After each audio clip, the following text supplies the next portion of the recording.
Tonight, some stories begin in the smallest things, a simple life placed where the world believes it belongs, a tiny seed growing quietly, yet changing a life without anyone noticing, a voice judged too quickly by those who never truly see, and a feeling so quiet it becomes the most important truth of all. You don't need to understand. Just listen and let these small, strange, deeply human stories carry you into sleep. Everything in its proper place. It was over 100 years ago. By the great lake behind the wood, there stood an old mansion. Round about it circled a deep ditch with bulrushes, reeds, and grasses growing in it. Close by the bridge, near the entrance gate, an old willow tree bent over the reeds. From the narrow lane came the sound of horns and the trampling of horses, and therefore the little girl who tended the geese hastened to drive her charges away from the bridge before the hunting party came galloping up. They approached with such speed that she was obliged to climb up onto one of the high cornerstones of the bridge to avoid being run down. She was still little more than a child, pretty and slender, with a gentle expression in her face and lovely, bright eyes. But the Baron took no note of this. As he galloped past her, he reversed the whip in his hand, and in rough play gave her such a blow in the chest with the butt end that she fell backward into the ditch. "Everything in its proper place," he cried. "Into the mud with you." And he laughed loudly, for this was intended to be funny, and the rest of the company joined in his mirth. They shouted and clamored, while the hunting dogs barked even more loudly than before. It was indeed rich birds come rushing. But goodness knows how rich he was. The poor goose girl, in falling, managed to seize one of the drooping branches of the willow tree and hang from it over the muddy water. As soon as the company and the dogs had disappeared through the castle gate, she tried to climb up again, but the branch broke off at the top, and she would have fallen into the reeds if at that moment a strong hand had not caught her from above. It was a peddler who, from a little distance away, had seen what had happened and had hurried up to give aid. "Everything in its proper place," he said, mocking the Baron, and pulled her up to the dry ground. He put the tree branch back to the place from which it had broken, but everything in its place cannot always be managed, and so he thrust it into the soft ground. "Grow if you can, until you can furnish a good flute for them up yonder," he said. It would have given him great pleasure to see the Baron and his companions well thrashed. And then the peddler made his way to the mansion, but did not go into the main hall. He was much too humble for that. He went instead to the servants' quarters, and the men and maids looked over his stock of goods and bargained with him. From above, where the guests were at table, was heard a sound of roaring and screaming that was intended for song. That was the best they could do. There was loud laughter, mingled with the barking and yapping of dogs, for there was riotous feasting up there. Wine and strong old ale foamed in jugs and glasses, and the dogs ate with their masters, and some of them, after having their snouts wiped with their ears, were kissed by them. The peddler was told to come upstairs with his wares, but it was only to make fun of him. The wine had mounted into their heads, and the sense had flown out. They insisted that the peddler drink with them, but so that he would have to drink quickly, they poured his beer into a stocking. This was considered a great joke, and caused more gales of laughter. And then entire farms, complete with oxen and peasants, were staked on a single card, and lost, and won. Everything in its proper place, said the peddler, thankfully, when he had finally escaped from what he called the Sodom and Gomorrah up there. The open road is my proper place, he said. I didn't feel at all happy up there. And the little goose girl nodded kindly to him as he walked by the pasture gate. Days passed, and weeks passed, and the willow branch that the peddler had thrust into the ground beside the water ditch remained fresh and green, and even put forth new shoots.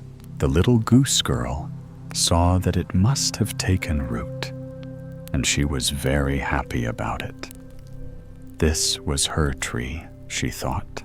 Yes, the tree flourished, but everything else at the mansion went to seed, what with feasting and gambling. For these two are like wheels upon which no man can stand securely. Scarcely 6 years had passed before the Baron left the mansion, a beggar with bag and stick in hand, and the mansion itself was bought by a rich merchant, and the purchaser was the very peddler who had once been mocked at in the great hall and forced to drink beer from a stocking honesty and industry, are good winds to speed a vessel. And now the peddler was the master of the mansion. But from that moment, card playing was not permitted there anymore. That is bad reading, he said. When the devil saw a Bible for the first time, he wanted something to counteract it, and so he invented card playing. The new owner took himself a wife, and who do you suppose she was but the pretty little goose girl who had always been so faithful and good? In her new clothes, she looked as beautiful and fine as if she had been of high birth. How did all this happen? Well, that is too long a story to tell you in these busy times, but it really did happen. And the most important part of the story is still to come. It was pleasant and cheerful to live in the old mansion. The mother managed the household affairs, and the father superintended the estate, and blessings seemed to rain down on the home. For where there is rectitude, prosperity is sure to follow. The old house was cleaned and repainted. Ditches were cleared, and new fruit trees were planted. The floors were as polished as a draft board, and everything wore a bright, cheerful look. In the large hall, the lady sat in the winter evenings with all her maids spinning woolen and linen yarn, and every Sunday evening there was a reading from the Bible by the counselor of justice himself. In his old age, the peddler had achieved this title.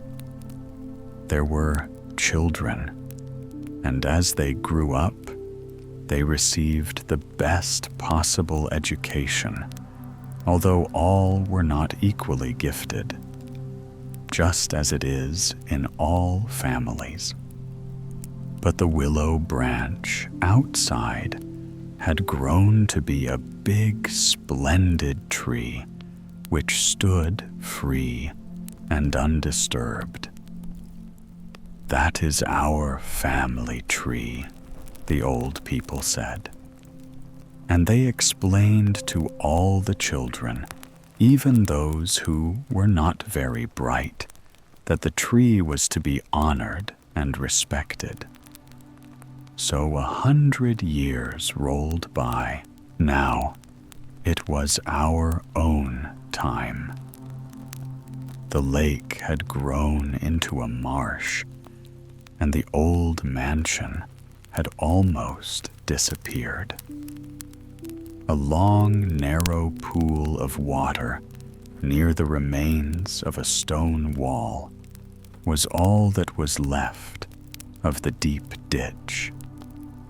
Yet here still stood a magnificent old willow tree with drooping branches.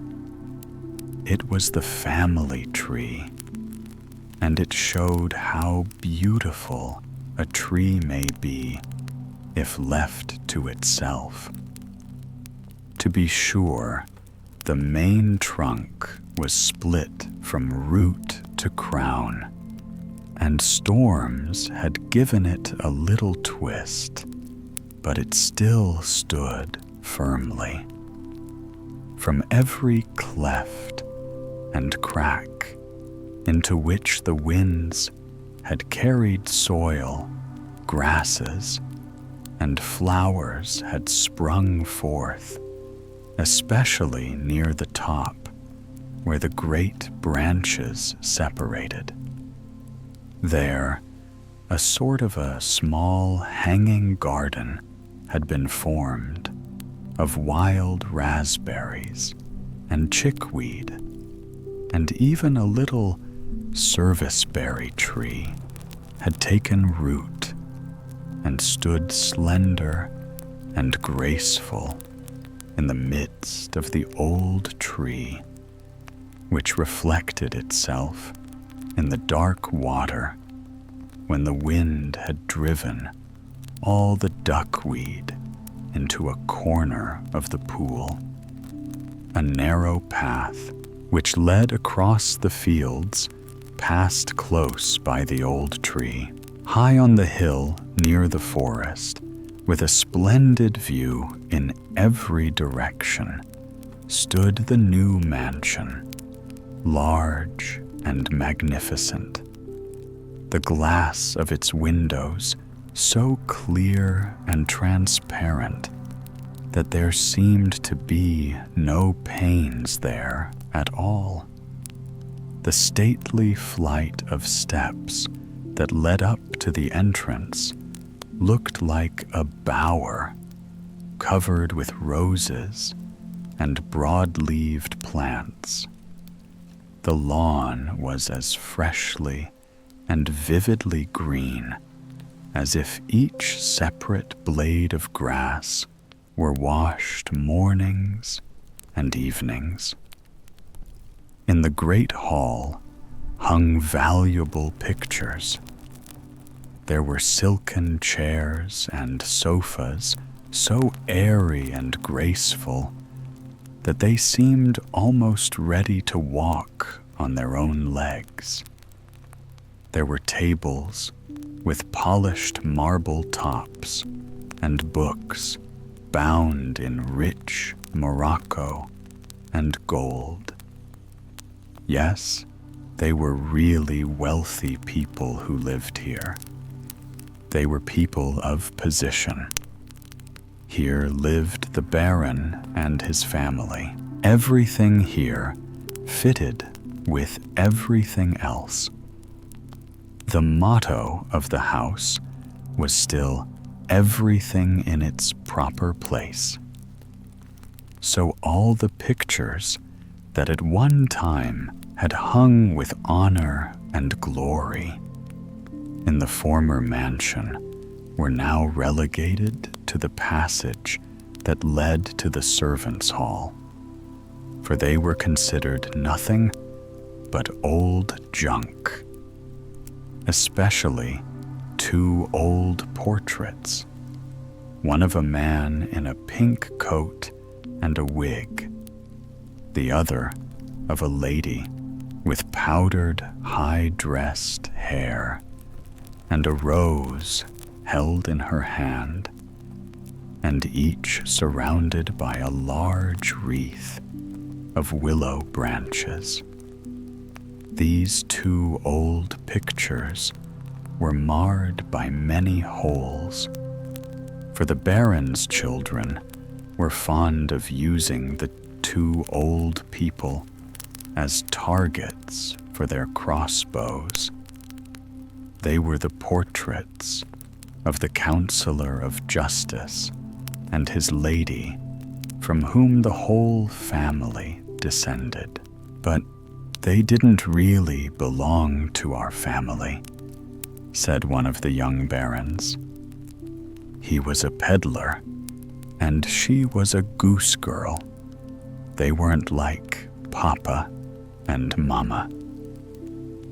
The pictures were judged to be worthless junk, and as the motto was, everything in its proper place, great-grandmother and great-grandfather were hung in the passage that led to the servants' hall. Now the son of the village pastor was the tutor at the mansion. One day, he was out walking with his pupils, the young barons, and their older sister, who had just been confirmed. They followed the path toward the old willow, and as they strolled along, the young girl gathered some field flowers and bound them together. Everything in its proper place, and the flowers became a beautiful bouquet.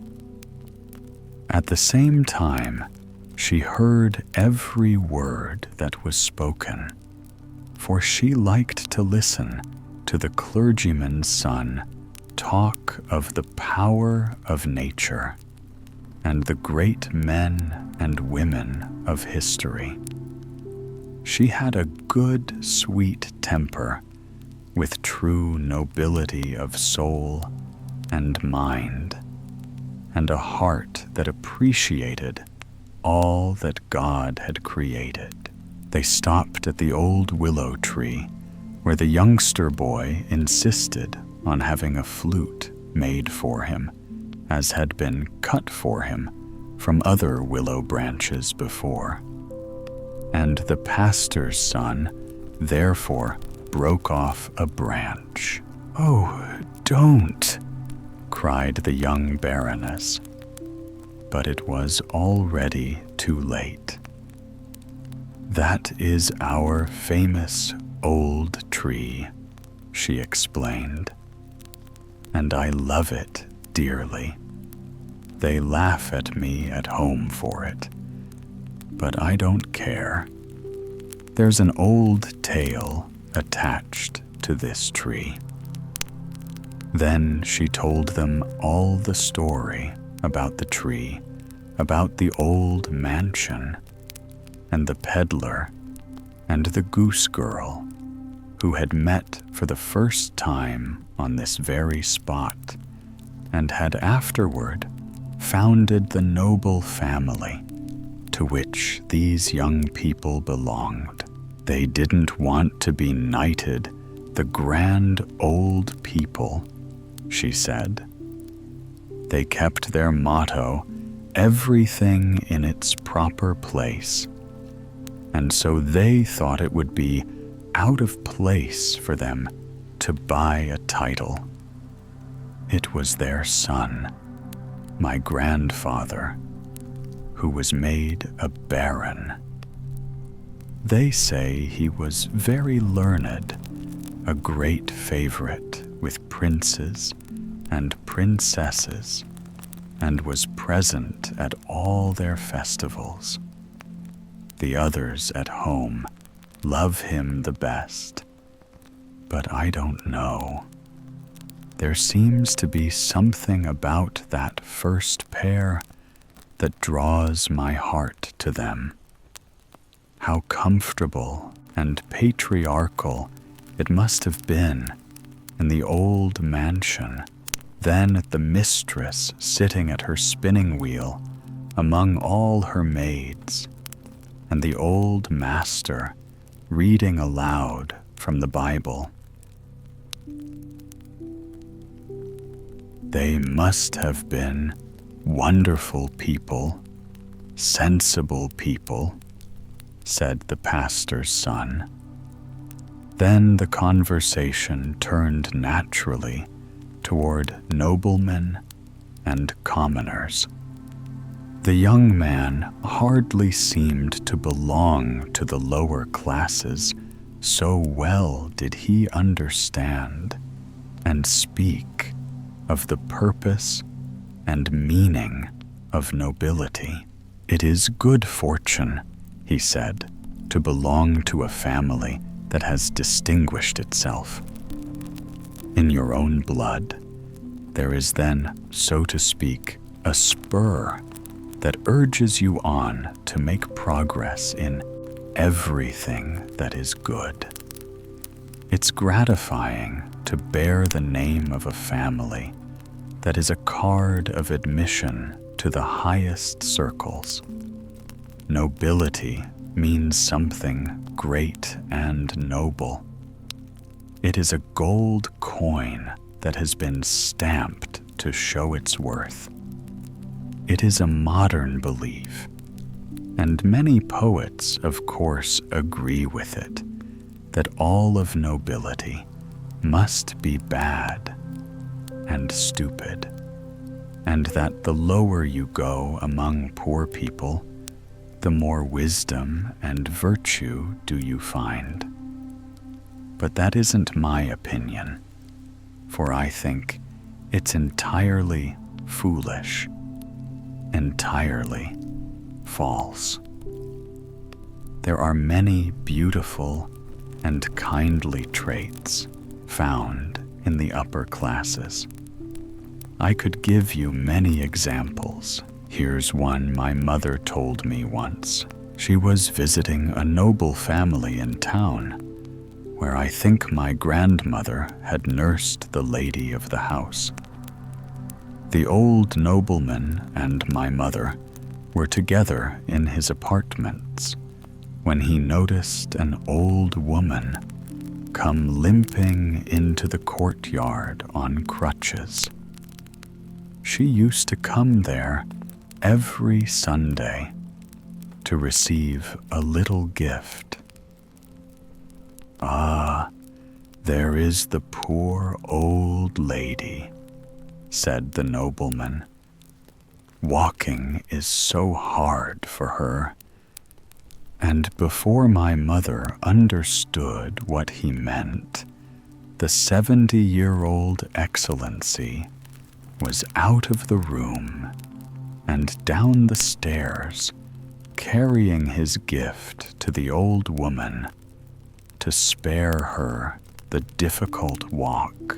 Now, that was only a little thing, but like the widow's mite, it has a sound that echoes to the depths of the human heart. Those are the things that poets ought to sing about, especially in these times, for it does good. It soothes and reconciles mankind. But when a person, just because he is of noble birth and has a pedigree, stands on his hind legs and neighs in the street like an Arabian horse, and when a commoner has been in the rooms, sneers, "Something out of the street has been in here," that is nobility in decay and just a mask such as Thespis created. People are glad to see one like that satirized. That was the way the pastor's son spoke. It was a rather long speech, but while talking, he had finished carving the flute. That night, there was a great party at the mansion with many guests from about the neighborhood and from the capital. The main hall was full of people. Some of the ladies were dressed tastefully, while others showed no taste at all. The clergymen of the neighborhood remained gathered respectfully in a corner, looking as if they were conducting a burial service there. But it was a party of pleasure. Only the pleasure hadn't begun yet. There was to be a great concert, so the little baron brought in his new willow flute. But neither he nor his father could get a note from it, so they decided it was worthless. There were chamber music and song, both of the sort that pleases the performers most, yet quite charming. Suddenly, a certain cavalier, his father's son, and nothing else, spoke to the tutor. "Are you a musician?" he demanded. "You play the flute and make it too. That's genius. That should command and receive the place of honor. Heaven knows, I try to follow the times. You have to do that, you know. Come, you will enchant us all with the little instrument, won't you?" Then he handed the tutor the flute made from the old willow, down by the pool, and announced loudly that the tutor was about to favor them with a solo on that instrument.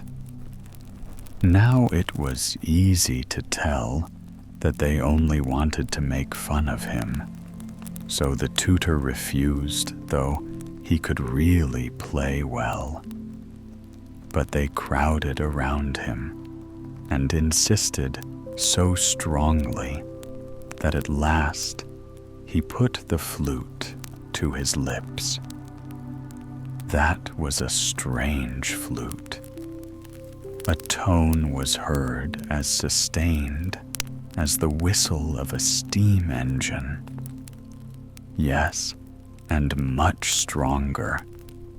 It echoed over the courtyard garden and wood and miles away into the country. And with that note, there came a rushing wind that seemed to roar everything in its proper place.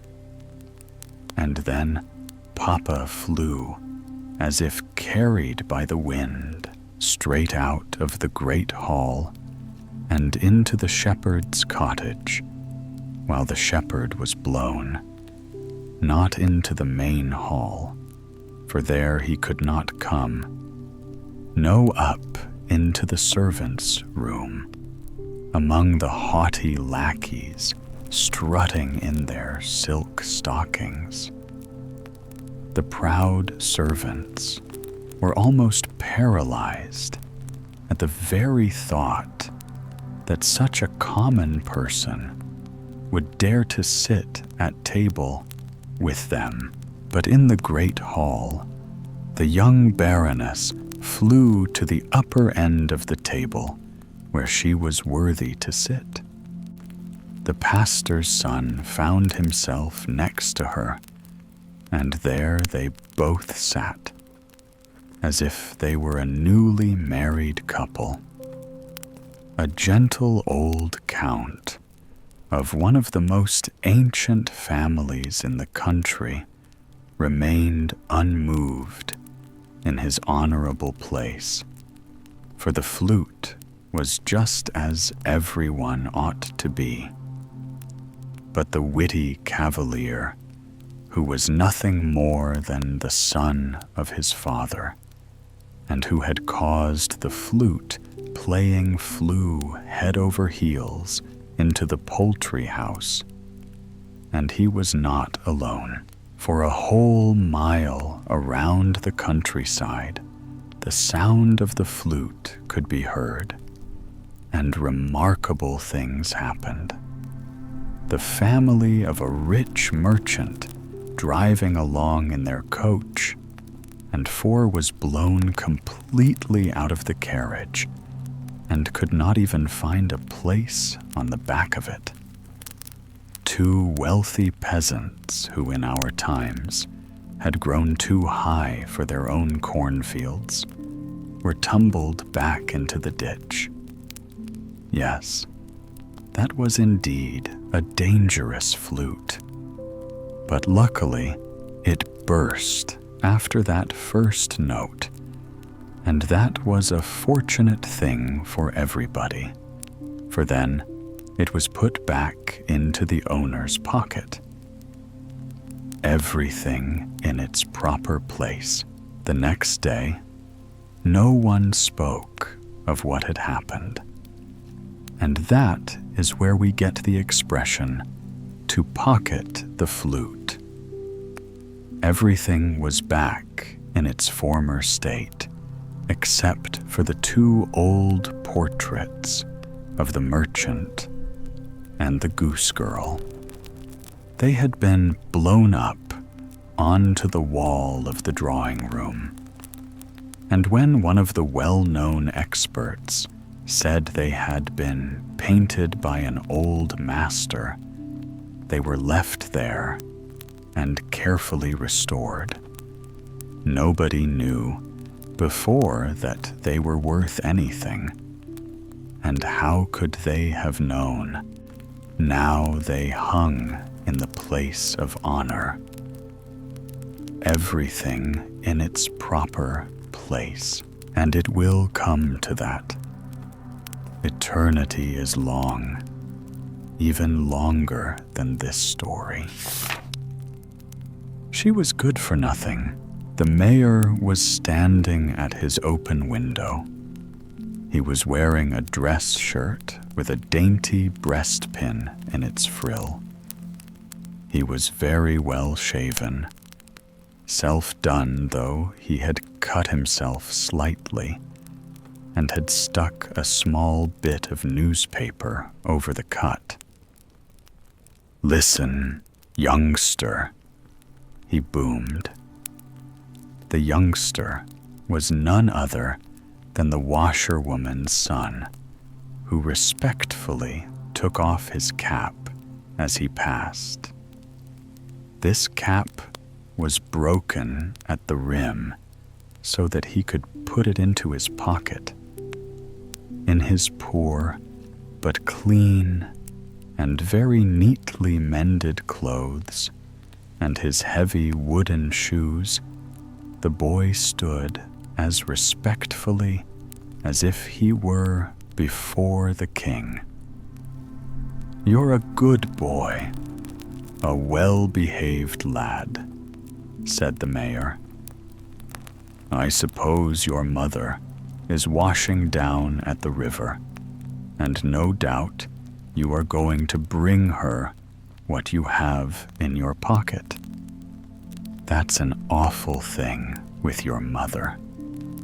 How much have you there?" "A half pint," said the boy in a low, trembling voice. "And this morning she had the same," continued the mayor. "No, it was yesterday," answered the boy. "Two halves make a whole. She is no good. It is sad there are such people. Tell your mother she ought to be ashamed of herself. Don't you become a drunkard, but I suppose you will. Poor child, run along now."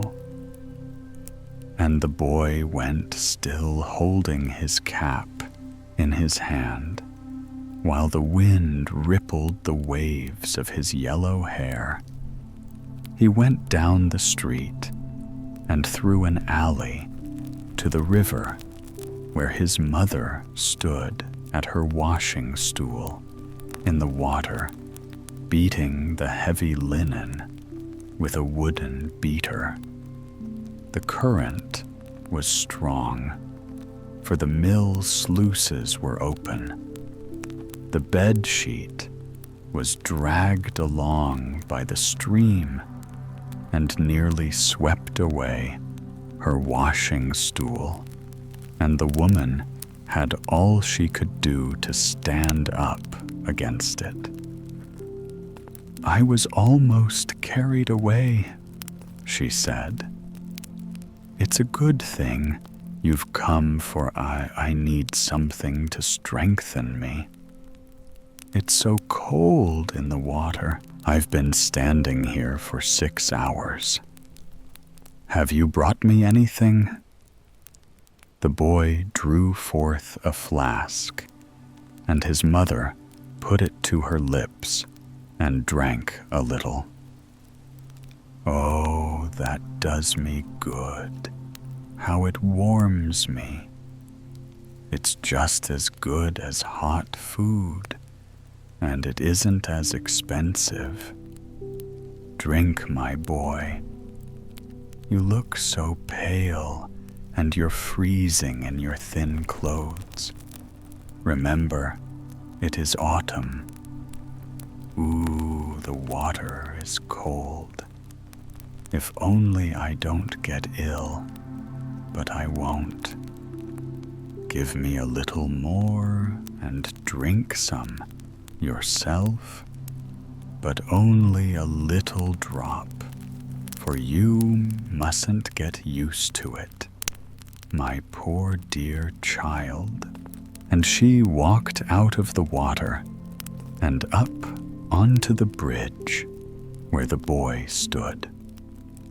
The water dripped from the straw mat that she had tied around her waist and from her petticoat. I work and slave till the blood runs out at my fingernails, but I do it gladly if I can bring you up honestly, my sweet child. Just then came an elderly woman, poorly clad, lame in one leg, and with an enormously large false curl hanging down over one of her eyes, which was blind. This curl was supposed to hide the eye, but it only made the defect the more conspicuous. The neighbors called her Limping Maren with the curl, and she was an old friend of the washerwoman's. "You poor thing," she cried, slaving and toiling in the cold water. "You certainly need something to warm you a little. And yet the gossips cry about the few drops you take." And soon all that the mayor had said to the boy was repeated to his mother, for Maren had overheard it, and it had angered her to hear him talk so to the child about his own mother and the few drops she took, because on that same day the mayor was having a big dinner party with many bottles of wine. Good wine, strong wine. Many will drink more than they should, but they don't call that drinking. They are all right, but you are good for nothing. What did the mayor really say, that child? Asked the laundress, her lips quivering. So you have a mother who is good for nothing. Perhaps he's right, though he shouldn't say so to a child. But I mustn't complain. Good things have come to me from that house. Why, yes, you were in service there when the mayor's parents were alive. That was many years ago. Many bushels of salt have been eaten since then, so people may well be thirsty, laughed Maren. The big dinner today at the mayor's would have been postponed if everything hadn't been prepared. I heard the news from the porter. A letter came an hour ago telling them that the mayor's younger brother in Copenhagen is dead. Dead, cried the laundress, turning as white as a ghost. What does it matter to you? Said Maren. Of course you must have known him since you worked in the house. Is he really dead? He was the best and kindest of men. Indeed, there aren't many like him. Tears were rolling down her cheeks. Oh my God, everything is going around. That's because I emptied the bottle. I couldn't stand so much. I feel so ill. And she leaned against the fence for support. Good heavens, you are ill indeed, said Maren. Try to get over it. No, you really are sick. I'd better get you home. But the washing there, I'll take care of that. Here, give me your arm. The boy can stay here and watch it till I come back and wash what's left. It's only a few pieces. The poor laundress's legs were trembling under her. I've stood too long in the cold water with no food since yesterday. I have a burning fever. Oh dear Lord Jesus, help me to get home. Oh, my poor child. And she wept. The boy cried too as he sat alone beside the river, guarding the wet linen. The two women made their way slowly, the washerwoman dragging her shaky limbs up the little alley and through the street where the mayor lived. Just as she reached the front of his house, she sank down on the cobblestones. A crowd gathered around her. Limping Marin ran into his yard for help. The mayor and his guests came to the windows. "It's the washerwoman," he said. "She's had a bit too much to drink. She's no good. It's a pity for that handsome boy of hers. I really like that child, but his mother is good for nothing." And the washerwoman was brought to her own humble room, where she was put to bed. Kindly, Marin hastened to prepare a cup of warm ale with butter and sugar. She could think of no better medicine in such a case, and then returned to the river, where, although she meant well, she did a very poor job with the washing. She only pulled the wet clothes out of the water and put them into a basket. That evening, she appeared again in the washerwoman's miserable room. She had begged from the mayor's cook a couple of roasted potatoes and a fine, fat piece of ham for the sick woman. Marin and the boy feasted on these, but the patient was satisfied with the smell.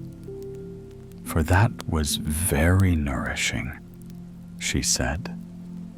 The boy was put to bed in the same one in which his mother slept, lying crosswise at his mother's feet, with a blanket of old blue and red carpet ends sewed together.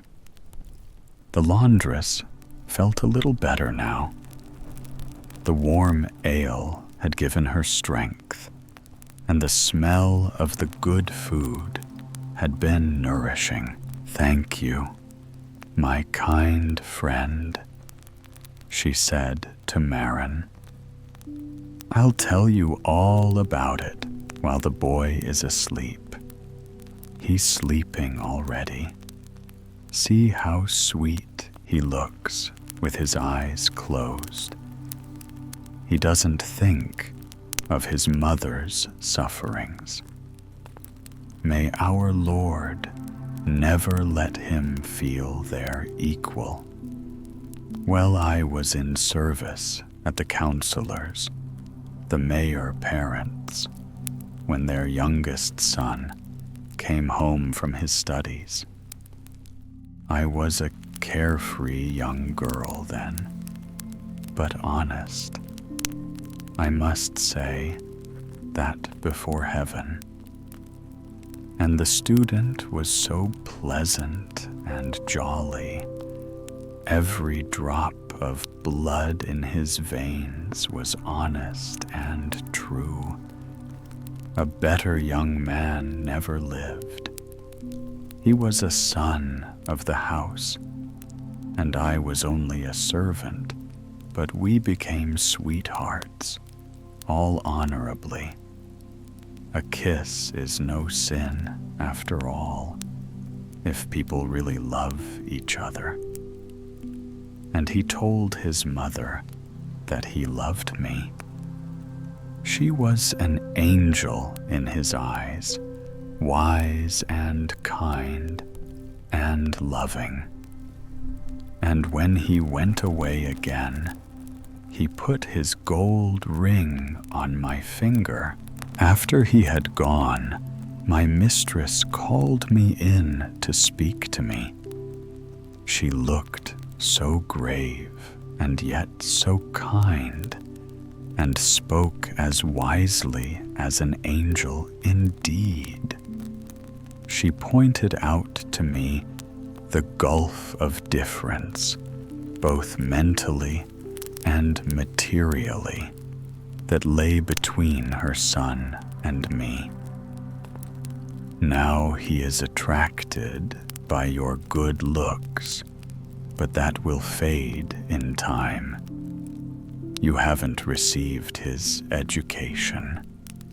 Intellectually, you can never rise to his level. I honor the poor, she continued, and I know that there is many a poor man who will sit in a higher seat in the kingdom of heaven than many a rich man. But that is no reason for crossing the barrier in this world. Left to yourselves, you two would drive your carriage full tilt against obstacles until it toppled over with you both.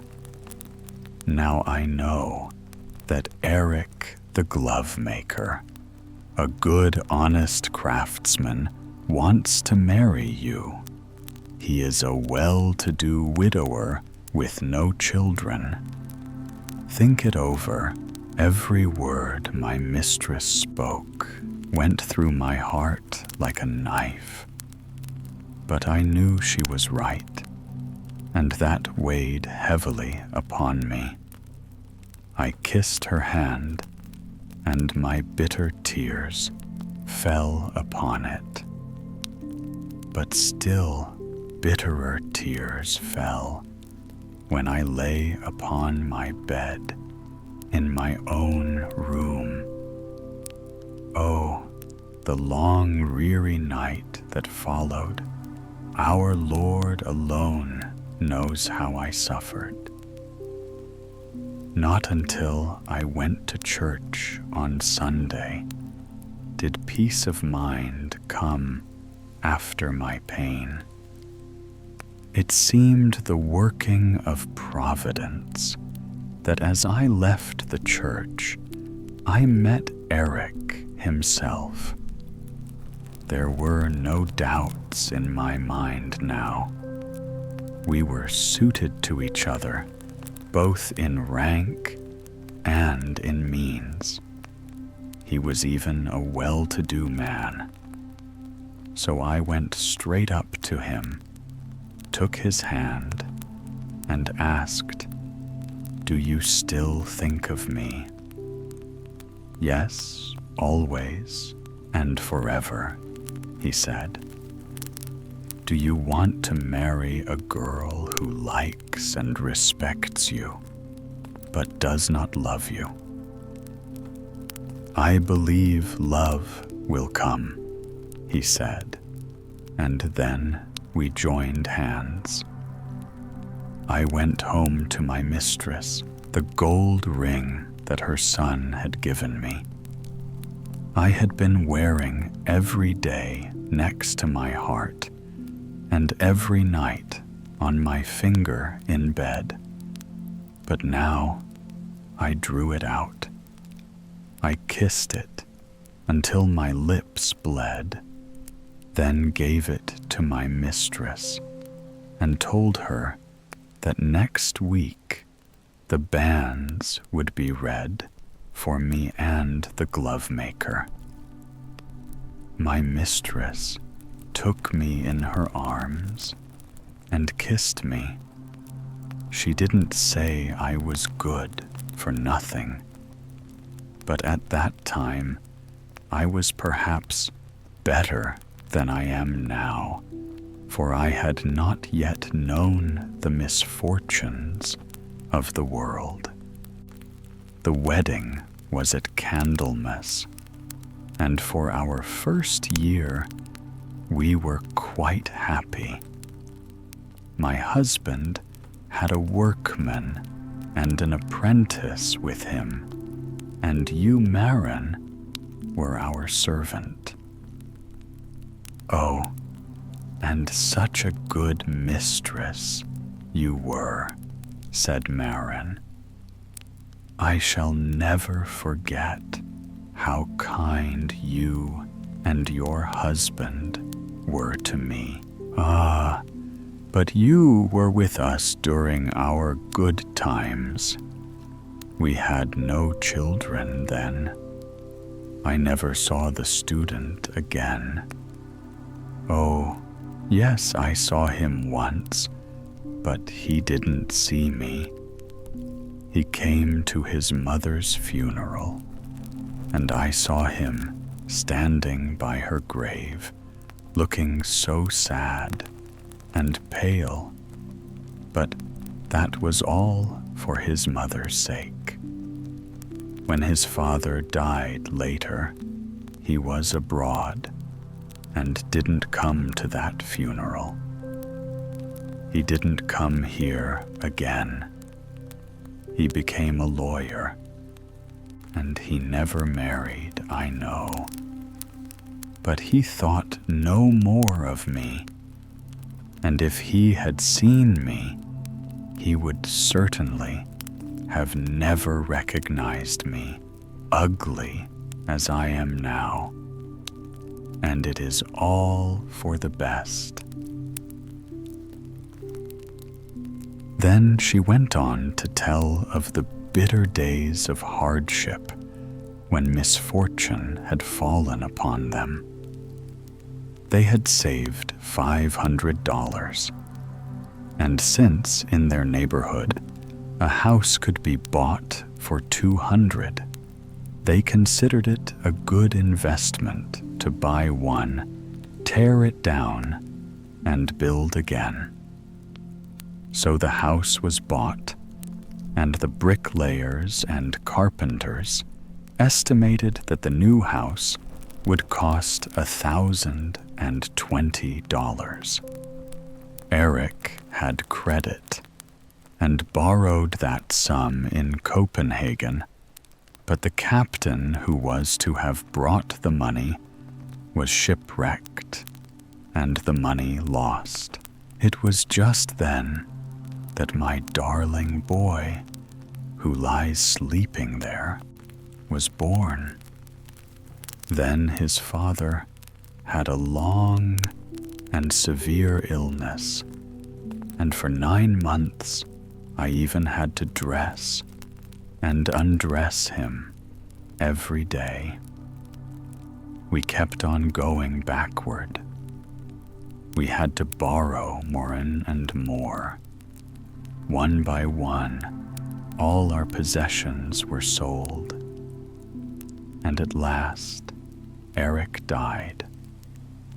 Since then, I have worked and slaved for the boy's sake, have gone out scrubbing floors and washing linen, done coarse work, or fine whatever I could get.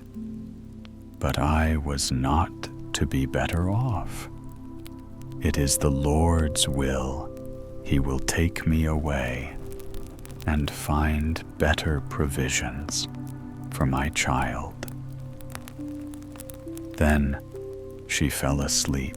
In the morning, she seemed better, and decided she was strong enough to return to her work. But the moment she felt the cold water, a shivering seized her. She grasped about convulsively. With her hands, took one step forward and fell. Her head lay on the dry bank, but her feet were in the water of the river. Her wooden shoes, in each of which there was a handful of straw, were carried away by the current. And here she was found by Marin when she came to bring her some coffee. A message had come to her lodging that the mayor wanted to see her, for he had something to say to her. It was too late. A doctor was summoned. The poor washerwoman was dead. "She has drunk herself to death," said the mayor.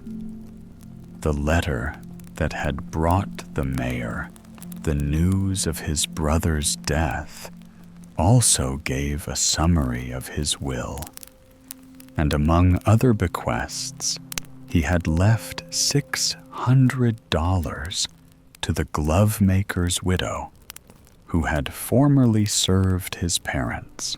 The money was to be paid at discretion in large or small sums to her and her child. "There was some nonsense about love between my brother and her," said the mayor. "It's just as well she's out of the way. Now it will all come to the boy, and I'll place him with some honest people who will make him a good workman." And on these words, our Lord laid his blessings, and the mayor sent for the boy, promised to take care of him, and told him it was a lucky thing his mother was dead. She was good for nothing. They carried her to the churchyard, to a pauper's grave. Marin planted a little rose tree on her grave, while the boy stood beside her. "My darling mother," he said, as the tears started from his eyes. "Is it true that she was good for nothing?" "No, it is not true," said the old woman, looking up to heaven. "I have known it for many years, and especially since the night before she died. I tell you, she was a good and fine woman, and our Lord in heaven will say so too. So let the world say, she was good for nothing."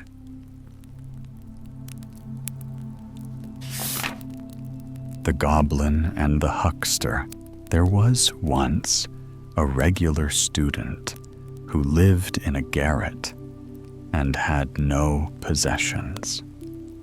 And there was also a regular huckster to whom the house belonged and who occupied the ground floor.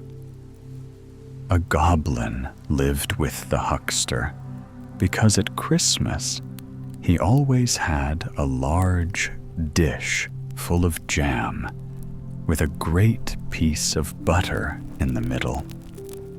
The huckster could afford this, and therefore the goblin remained with the huckster, which was very cunning of him. One evening, the student came into the shop through the back door to buy candles and cheese for himself. He had no one to send, and therefore he came himself. He obtained what he wished, and then the huckster and his wife nodded good evening to him, and she was a woman who could do more than merely nod, for she had usually plenty to say for herself. The student nodded in return as he turned to leave, then suddenly stopped and began reading the piece of paper in which the cheese was wrapped. It was a leaf torn out of an old book, a book that ought not to have been torn up, for it was full of poetry. "Yonder lies some more of the same sort," said the huckster. "I gave an old woman a few coffee berries for it. You shall have the rest for 6 pence, if you will." "Indeed I will," said the student. "Give me the book instead of the cheese. I can eat my bread and butter without cheese. It would be a sin to tear up a book like this. You are a clever man and a practical man, but you understand no more about poetry than that cask yonder." This was a very rude speech, especially against the cask. But the huckster and the student both laughed, for it was only said in fun. But the goblin felt very angry that any man should venture to say such things to a huckster who was a householder and sold the best butter. As soon as it was night, and the shop closed, and everyone in bed except the student, the goblin stepped softly into the bedroom where the huckster's wife slept, and took away her tongue, which, of course, she did not then want. Whatever object in the room he placed his tongue upon immediately received voice and speech, and was able to express its thoughts and feelings as readily as the lady herself could do. It could only be used by one object at a time, which was a good thing, as a number speaking at once would have caused great confusion. The goblin laid the tongue upon the cask, in which lay a quantity of old newspapers. "Is it really true," he asked, "that you do not know what poetry is?" "Of course I know," replied the cask. "Poetry is something that always stands in the corner of a newspaper and is sometimes cut out, and I may venture to affirm that I have more of it in me than the student has, and I am only a poor tub of the huckster's." Then the goblin placed the tongue on the coffee mill, and how it did go, to be sure. Then he put it on the butter tub and the cash box, and they all expressed the same opinion as the waste paper tub. And a majority must always be respected. "Now I shall go and tell the student," said the goblin. And with these words, he went quietly up the back stairs to the garret where the student lived. He had a candle burning still, and the goblin peeped through the keyhole and saw that he was reading in the torn book which he had brought out of the shop. But how light the room was! From the book shot forth a ray of light which grew broad and full like the stem of a tree, from which bright rays spread upward and over the student's head. Each leaf was fresh, and each flower was like a beautiful female head, some with dark and sparkling eyes, and others with eyes that were wonderfully blue and clear. The fruit gleamed like stars, and the room was filled with sounds of beautiful music. The little goblin had never imagined, much less seen or heard of any sight so glorious as this.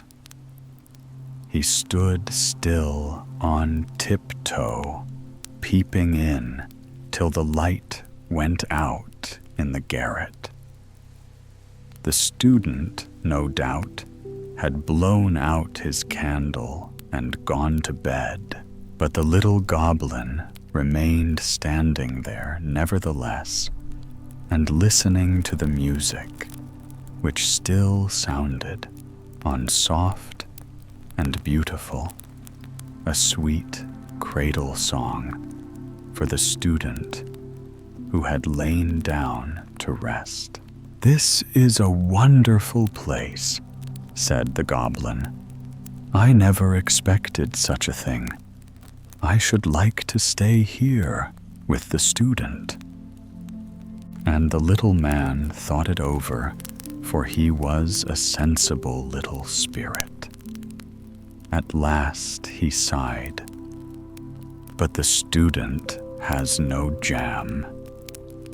So he went downstairs again into the huckster's shop, and it was a good thing he got back when he did, for the cask had almost worn out the lady's tongue. He had given a description of all that he contained on one side, and was just about to turn himself over to the other side to describe what was there when the goblin entered and restored the tongue to the lady.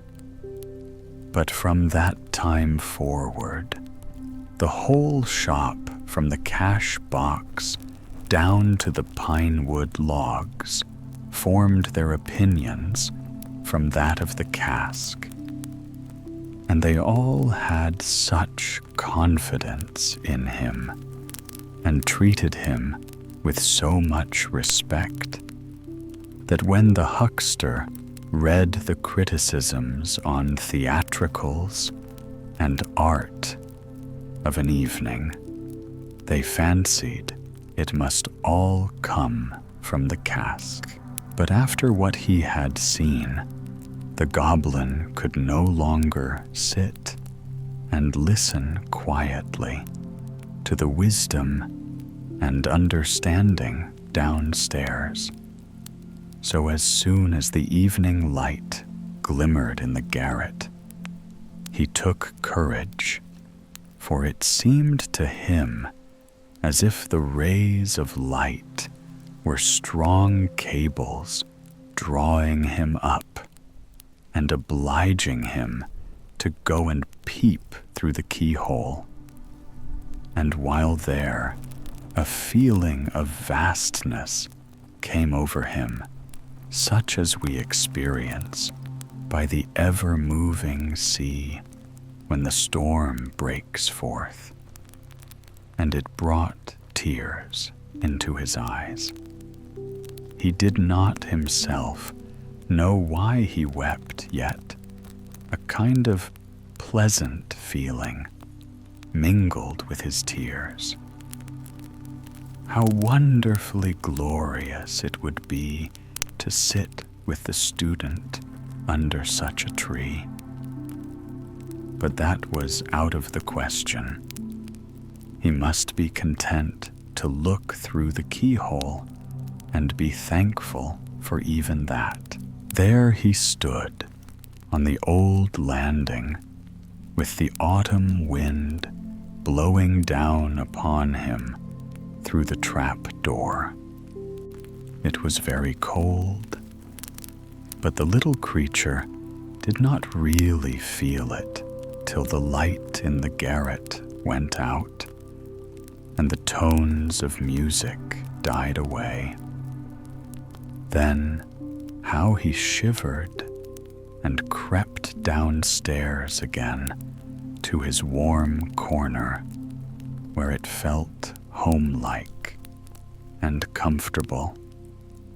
And when Christmas came again and brought the dish of jam and the great lump of butter, he liked the huckster best of all. Soon after, in the middle of the night, the goblin was awoke by a terrible noise and knocking against the window shutters and the house doors, and by the sound of the watchman's horn.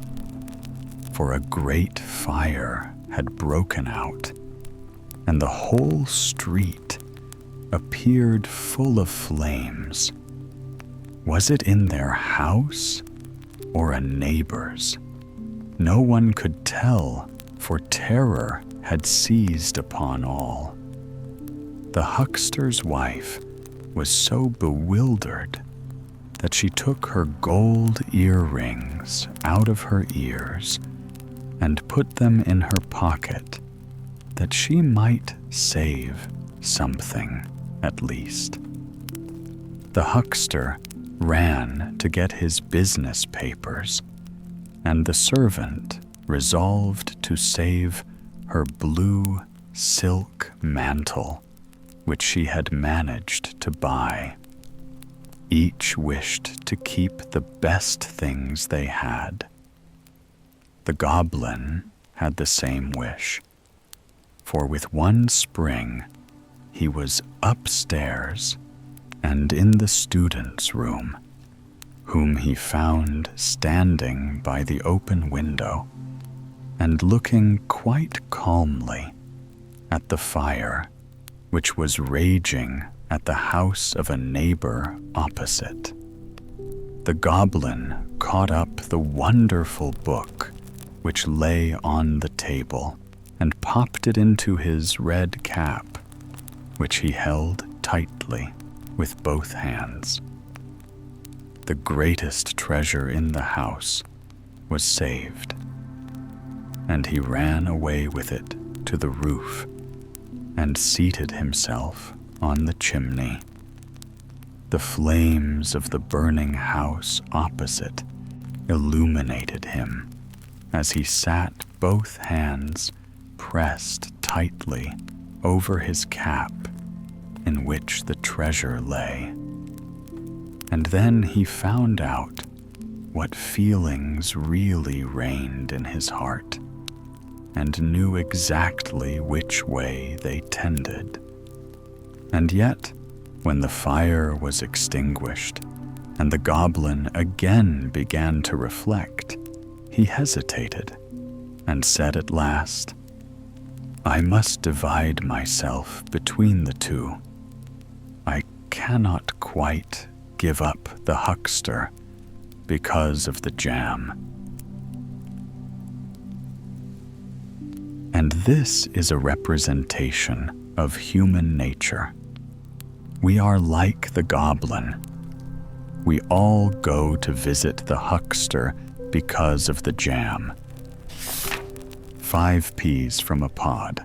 There were once 5 little peas, nestled snugly within a single green pod. Everything around them was green. The pod, the stalk, even the soft light that filtered through their tender walls. And so, in their small and happy world, they believed that all of creation must surely be green too. And for them, it truly was. The pod swelled in the summer sun, rocking gently on its stem as warm winds brushed the field. The peas within it grew and dreamed, sitting in a straight row, like brothers, shoulder to shoulder, content and curious about the life that was theirs. Outside, the sun's golden warmth poured down, while cool drops of rain washed the pod clean and made it glisten like emerald glass. Inside was peace, a soft cradle where light and darkness took turns like faithful watchmen. Days passed, seasons turned, and the peas grew larger, wiser, and more thoughtful. They began to wonder if there might be something beyond the pod, some grander mystery waiting outside their green shell. Shall we always sit here? One whispered, his voice round and mellow. I fear I might grow hard if I stay too long in one place. I feel there must be something beyond, something vast, something calling to us. The others murmured in agreement, though none could truly imagine what lay outside. They only knew the gentle rocking, the hum of bees, and the soft glow that filled their home. Time flowed on. The pod grew older, and one morning the peas awoke to find everything turned yellow. The whole world is becoming yellow, they said. And since their world had always been what they saw, they were certain it was so. Then came a sharp tug. The pod shuddered. It was plucked from the vine. Human hands carried it away, and soon it lay in the pocket of a jacket among other full, ripe pods. Now something will happen, the peas whispered. We shall be opened soon. Now we shall see who among us will go farthest, said the smallest pea, trembling with excitement. Yes, now the great adventure begins. Let happen what may, said the biggest, calm and brave. Crack! The pod burst open beneath a child's eager fingers, and 5 shining peas rolled out into the bright sunlight. They sparkled like jade beads in the little boy's hand. Perfect peas for my pea shooter. He laughed, and in a moment, one was fitted into the barrel. Now, I'm flying into the great wide world, cried the first pea joyously. Catch me if you can. And off it went, vanishing into the sky. I'm going to the sun itself, shouted the second, proud and bold. That must be the finest pod of all.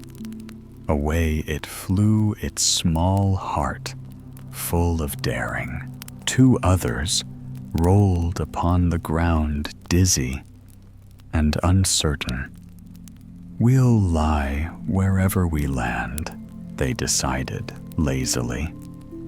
Sleep comes easily to peas.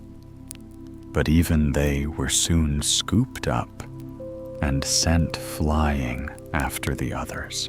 Let happen. What May said the last pea, humble and quiet. It was shot high and struck an old wooden board beneath a garret window. There, in a tiny crack filled with moss and soft dust, it came to rest.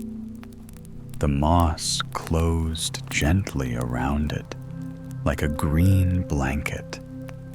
Forgotten by all, but not by heaven, the pea whispered softly, "Let happen what may." In that very garret lived a poor woman, strong of arm, weary of face, yet kind in heart. Each day she went out to scrub stoves, chop wood, and wash clothes, earning just enough to keep a small loaf on the table.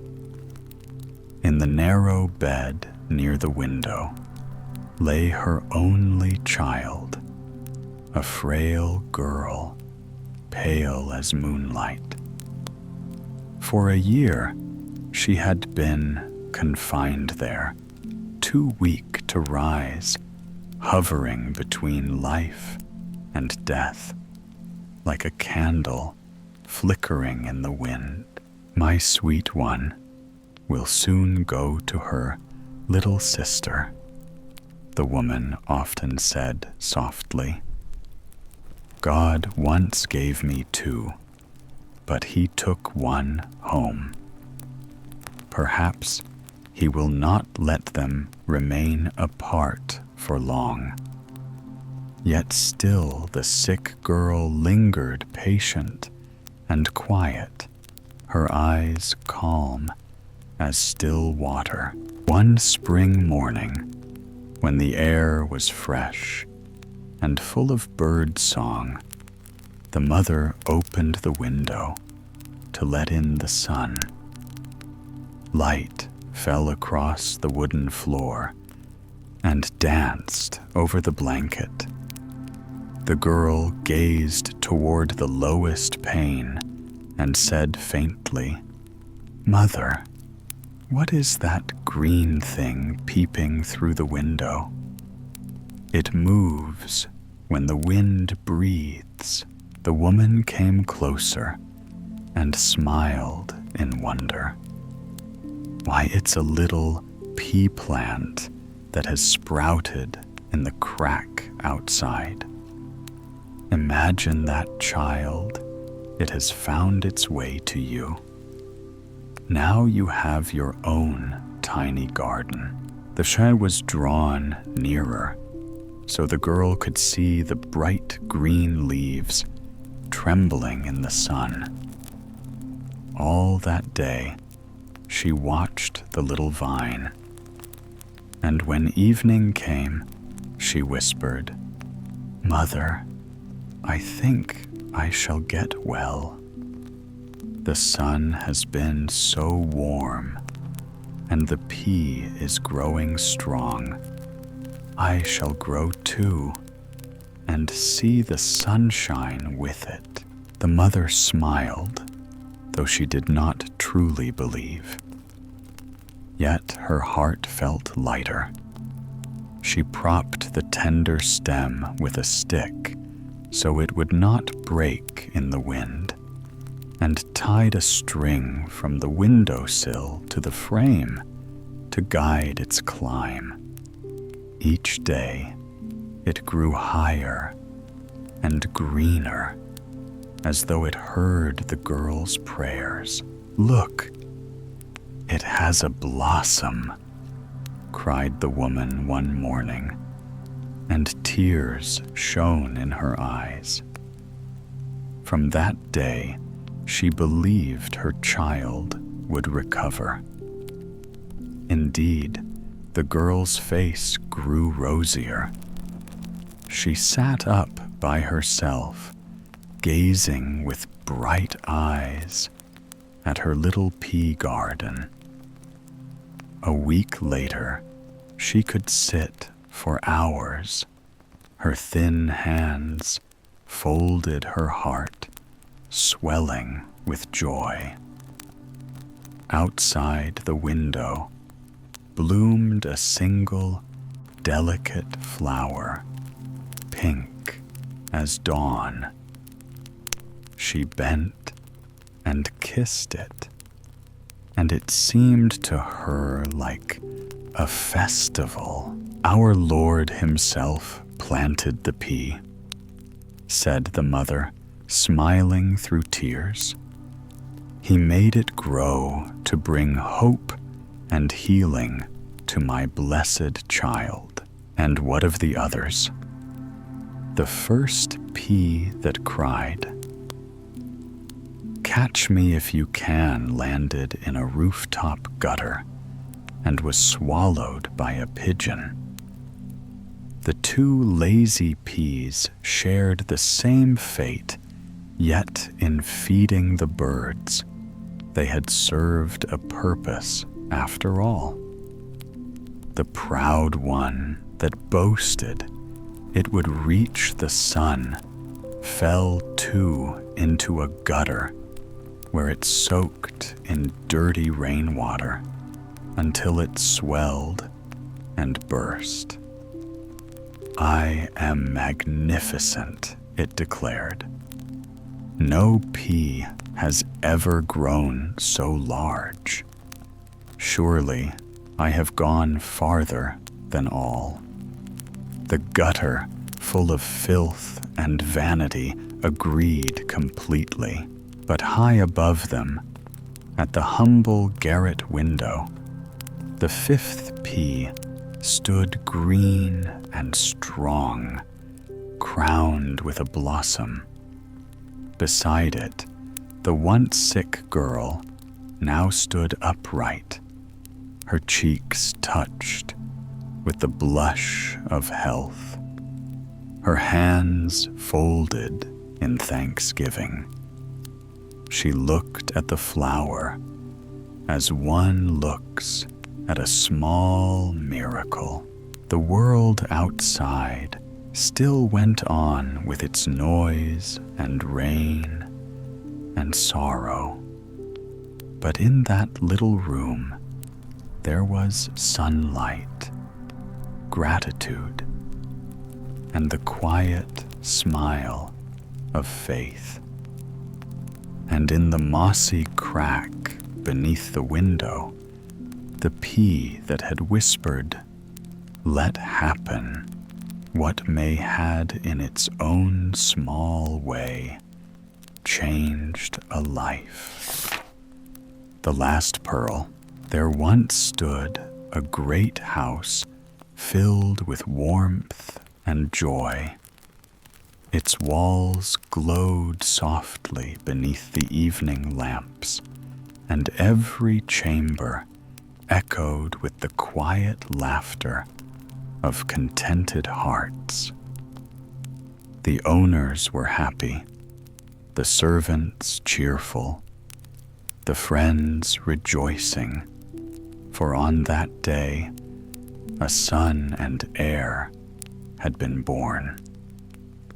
The mother rested peacefully, the child lay safe in her arms, and every soul under that roof breathed gratitude and delight.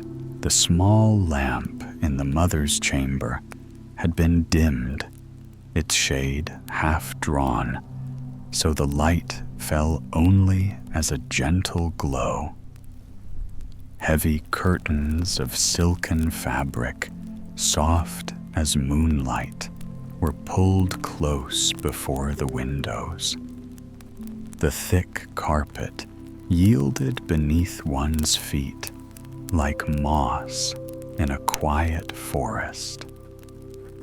All within the room whispered of calm and rest.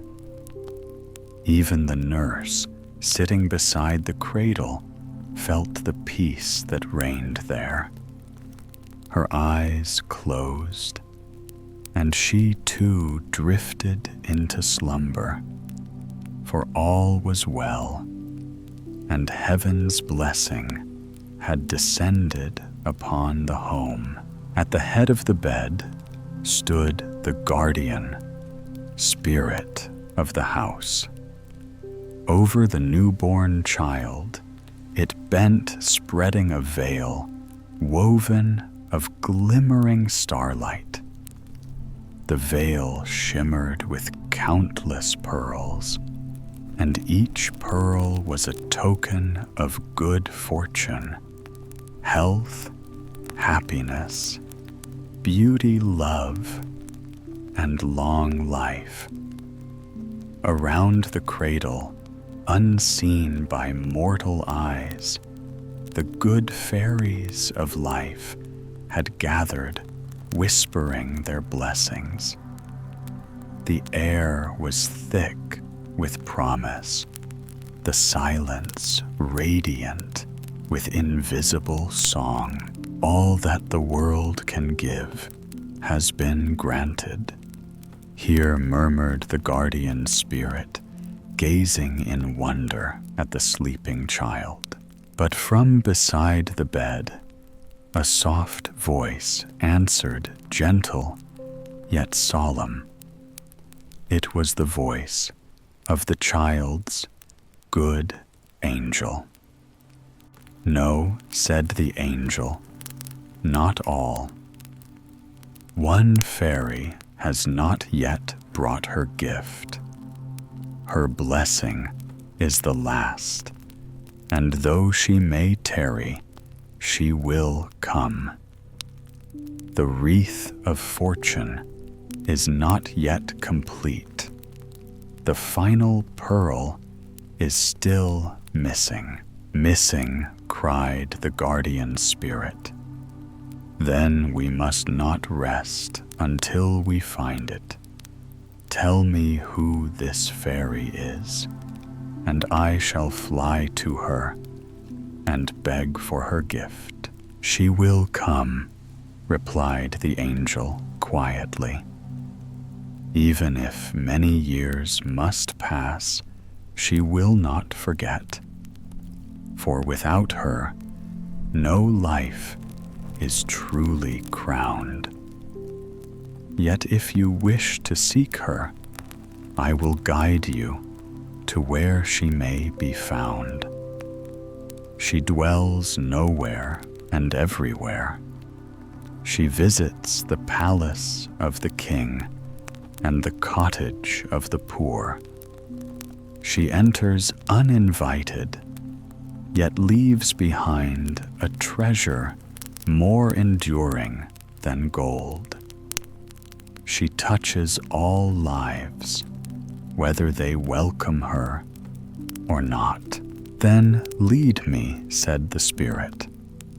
"Let us go to her and bring back the missing pearl."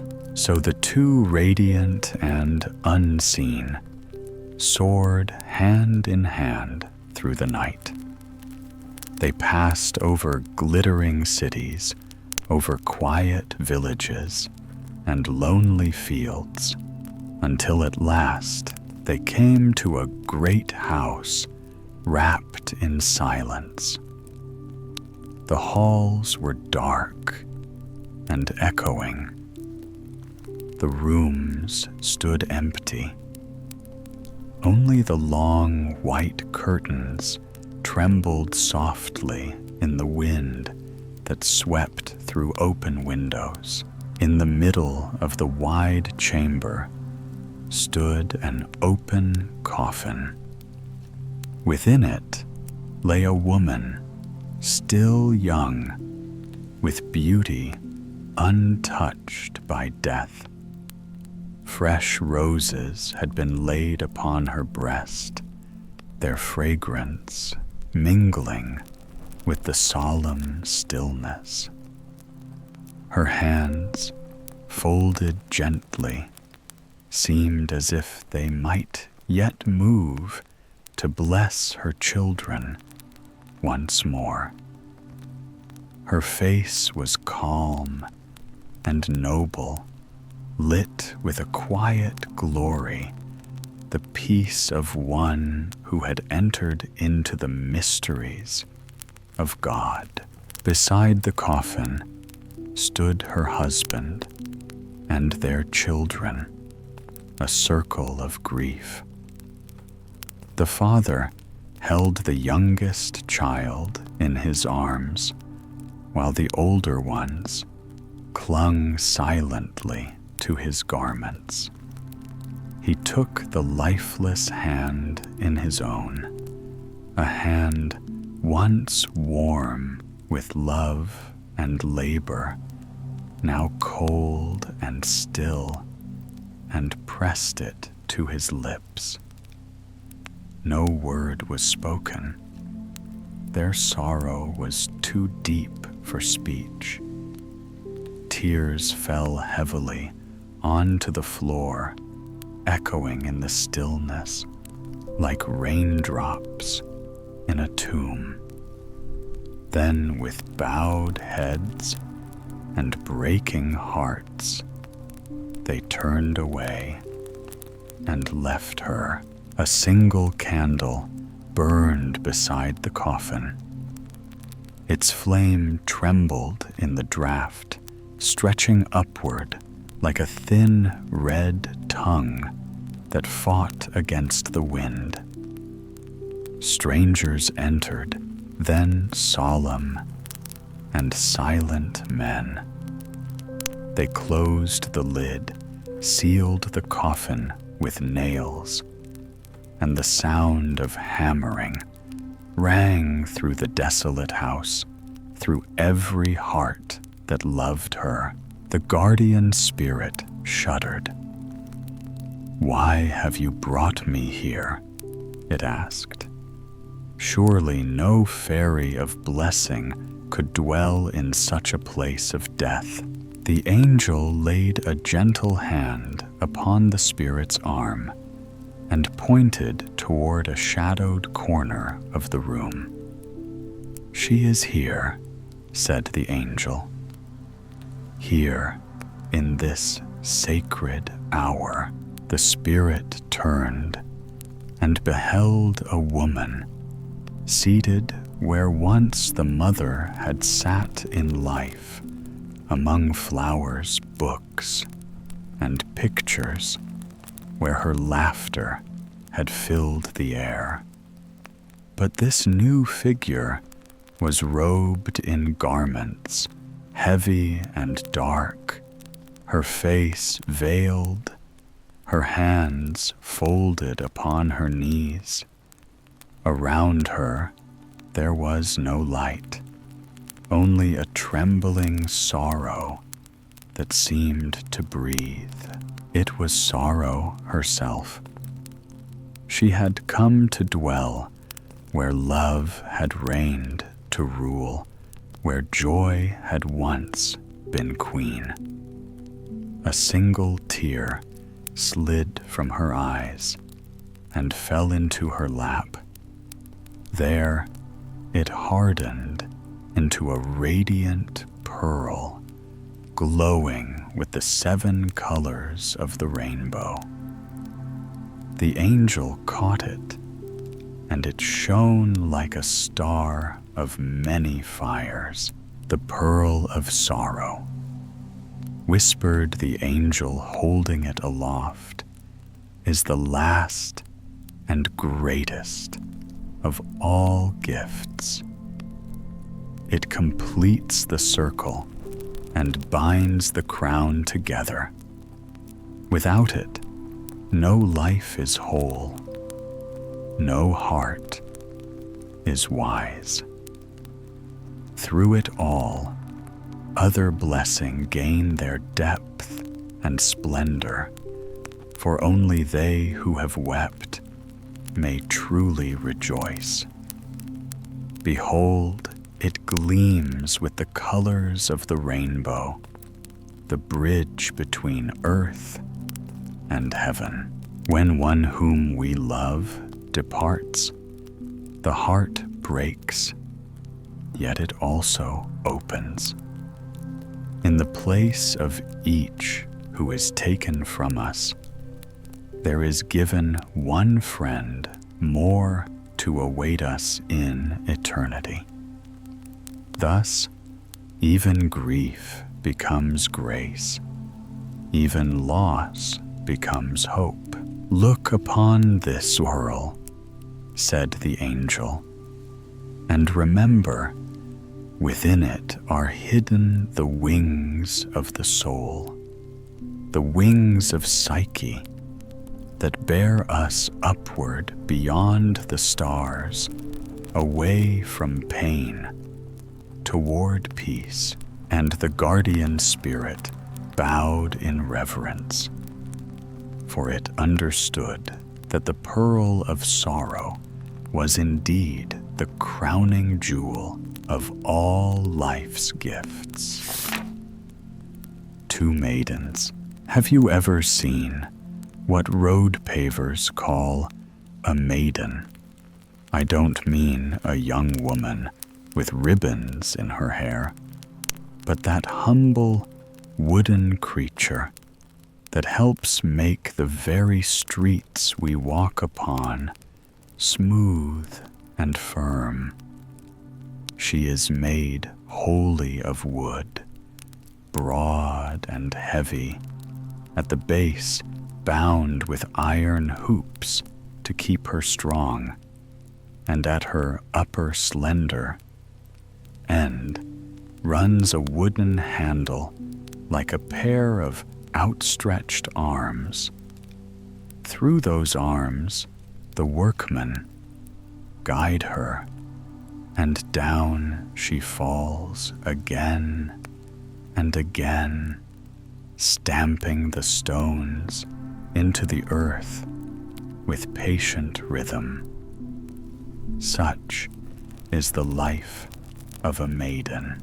In the tool shed behind the yard, two of these maidens once stood side by side among a company of shovels, measuring tapes, rakes, and wheelbarrows.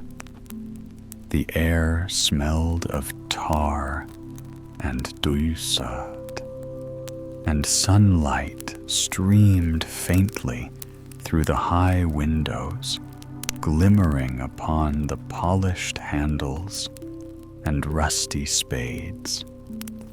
The two maidens had stood there for many a season, scarred by honest labor, proud of the work that had given them purpose.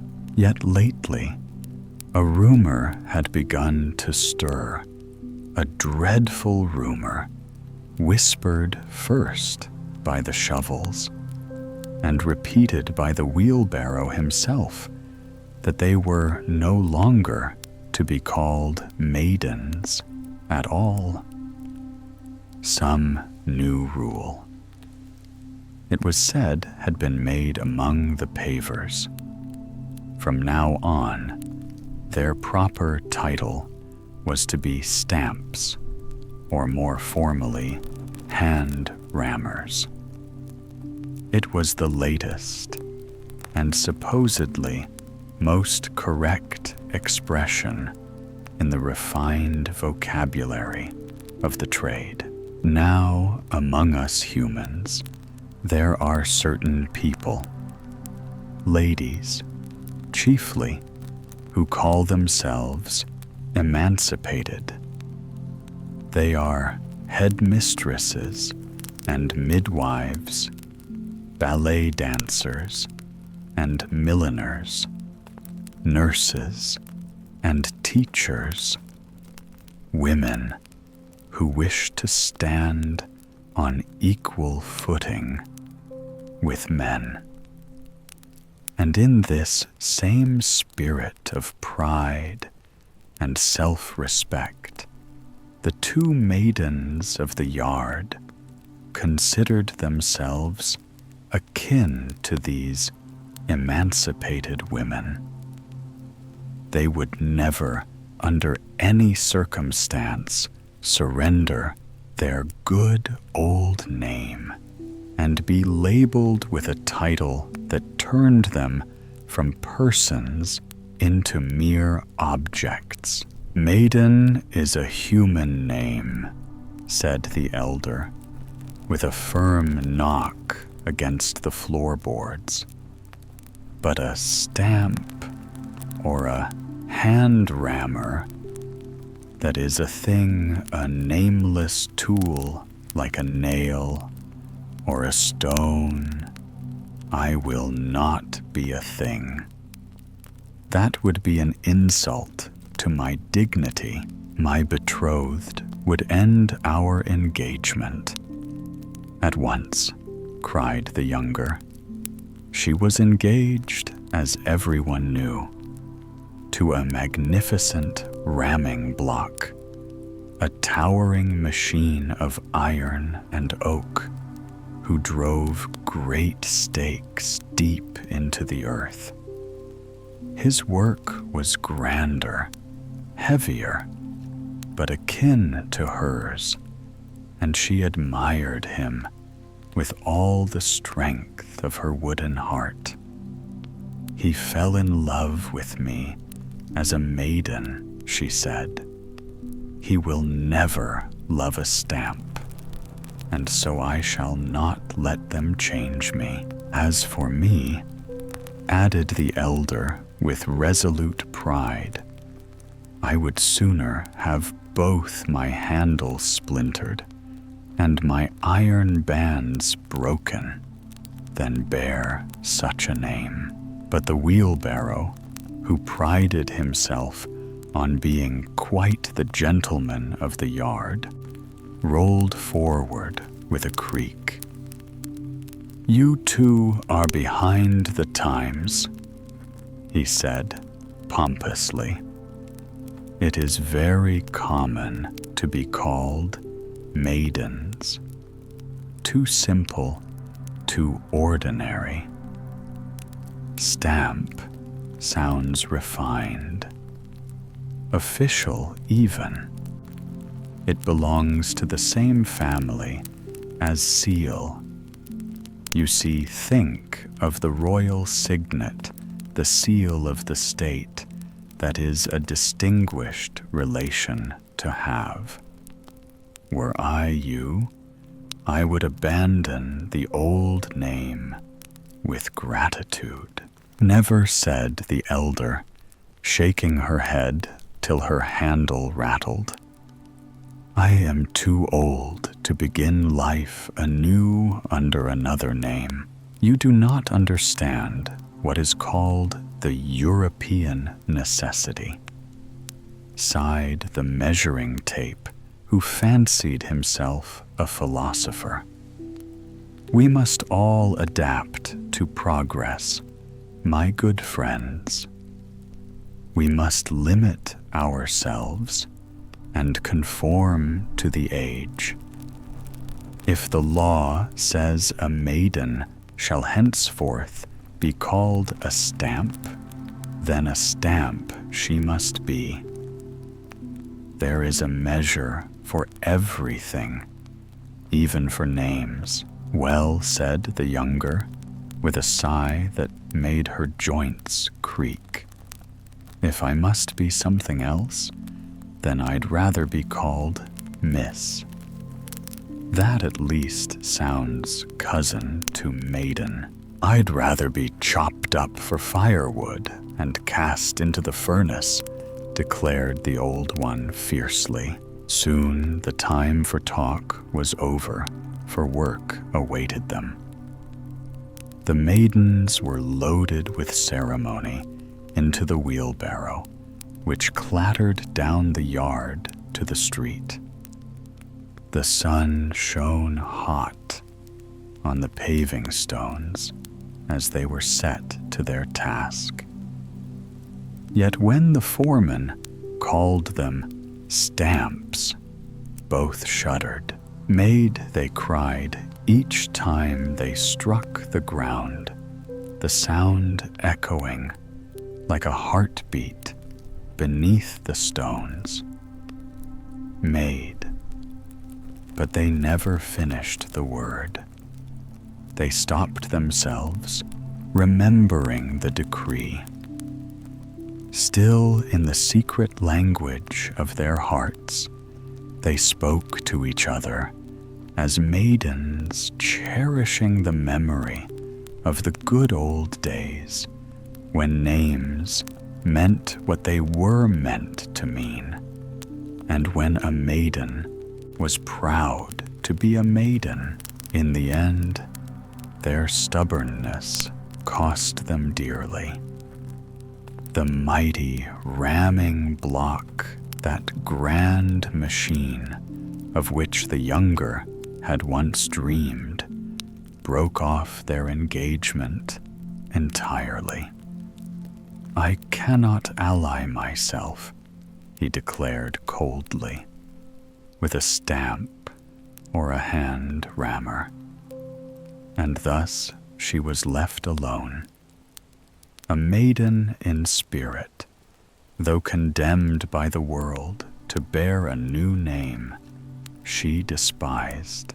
Yet both remained steadfast to the last standing, side by side in the shed, long after the others had worn out or rusted away.